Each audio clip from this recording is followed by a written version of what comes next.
if a monk is wearing, monk's robe, which is very dignified and represents liberation, represents compassion, and just sit there, munching, biting, gnawing, jumping a chicken person's leg, then I would feel very put off. I saw it before in some Hinayana Buddhist country, and it was really a sight that I would not want to see again.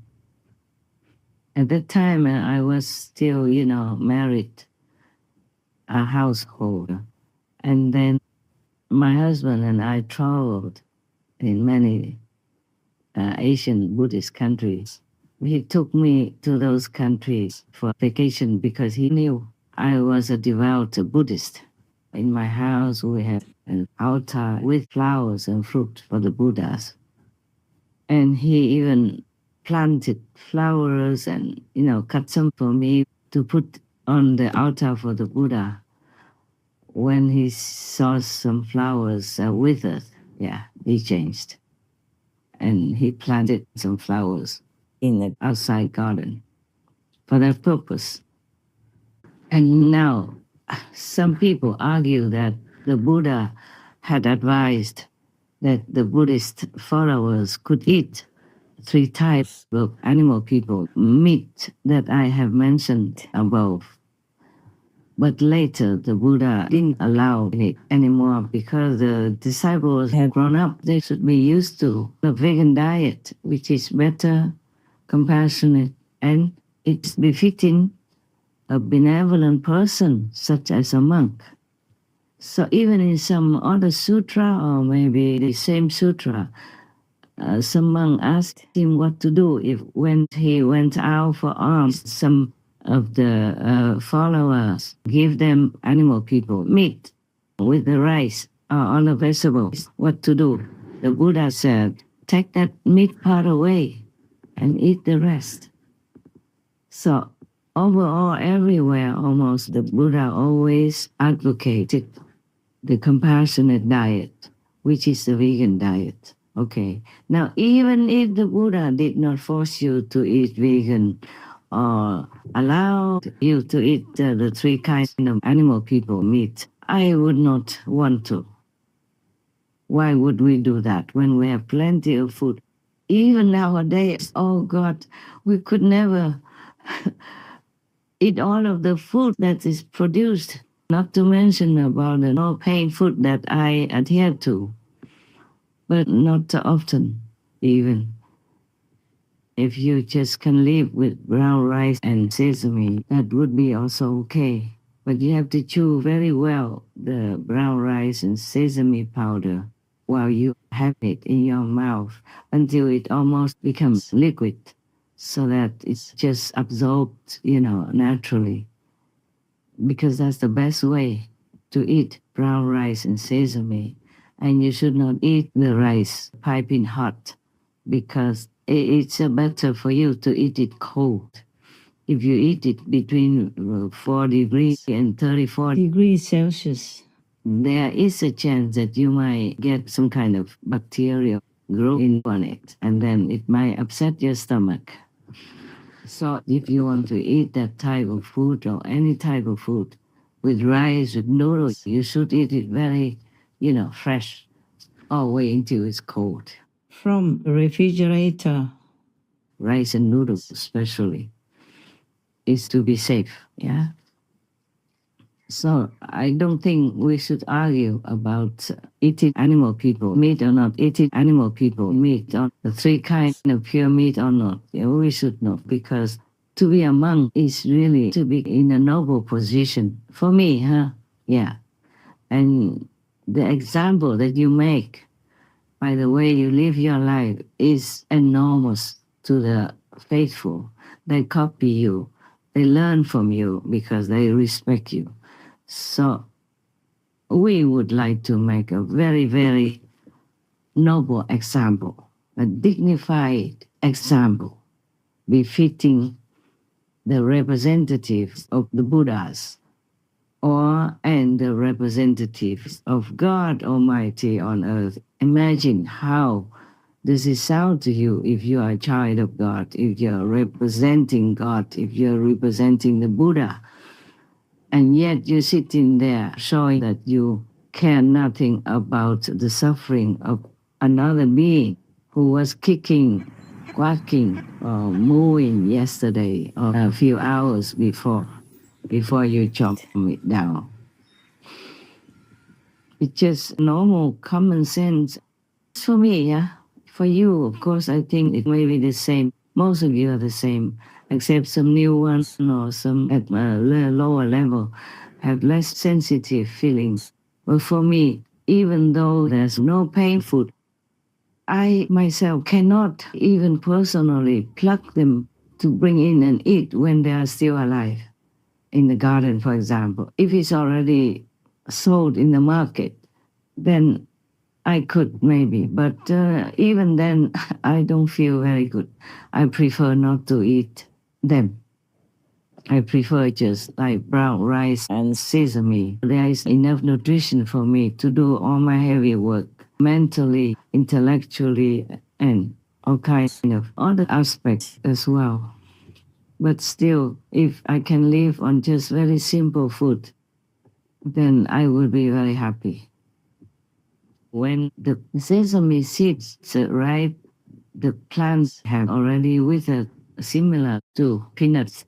When the nuts are ripe, ready, then the plants become withered in yellow or brown already, or almost no more leaves, no more life when people pluck the peanuts. I saw it when I was in the countryside. My house was in the countryside, so I saw many things like that. Mostly it's like that. The same with the rice. All the leaves become yellow. Yeah, most of the leaves are already dying after the rice plant gives birth to the rice. Then the plant seems to wither and die. Yes, so for me, it seems okay to eat. Just for example, before, of course, I used to go out and pluck flowers and harvest vegetables and all kinds of things like that, feeling that I'm good, that I don't eat animal people. Meat, I don't eat eggs, for example. But nowadays, I can't even do that. When I walk in the garden, I walk carefully. I don't want to walk on the grass. I feel that it's so insensitive to walk on something which is still alive. And I always apologize to the grass if I accidentally, unavoidably step on them. I apologize to all beings if I have to go near. It might cause them some fear or hurt or something. So I cannot even pluck anything. I cannot even pluck a flower, pluck a fruit, nothing anymore. And it just came automatically like that. As you become vegan, after some time, you just don't want to hurt anything at all, even the grass in your garden or on the street.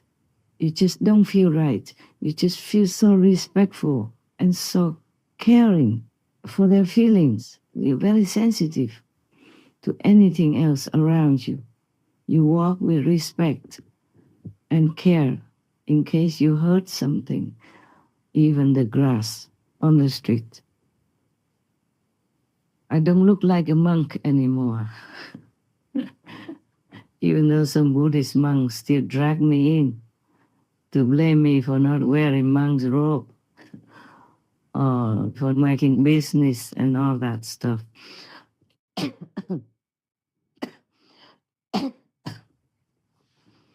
I walked out of my family life in order to offer myself to the Buddha, to God, to learn how to be a better human. And I walked out of monkhood in order to offer myself to all the suffering beings. Thus, I don't feel like I could hurt anything. It's not like anybody was watching or I have any vow or anything. It's just automatic, just like you don't want to cause any disturbance, any disarray in their life. You could almost feel like they all are breathing, feeling, and talking to you. Sometimes they do, and sometimes they show it without talking. I walked into a garden once because I wanted to go into the shed. So I arranged, cleaned the shed to go in to meditate at night. I thought it's more close to nature than the room with concrete. And I just walked out before the sunset and took a photograph of some white flowers in the corner of the garden. And when the photo developed, I saw a beautiful pinkish purple color, which in that corner there is nothing that could cause that. And that was the first time. Then I asked, and the fairies say that they wanted to show their love and respect. Oh, I was so touched. I still have that photograph. Maybe someday you will see it. In the Between Master and Disciples introduction. Yes. If I see it, I will make a note for you to pay attention so that you know what I am talking about. Maybe I can ask them to send it, and then we can include it here for you to look at. The fairies of the plants mostly hide themselves in a corner because they're afraid of humans. Yeah. Sometimes me too, because I have had some not very pleasant experiences. Being a public figure, you will always encounter something.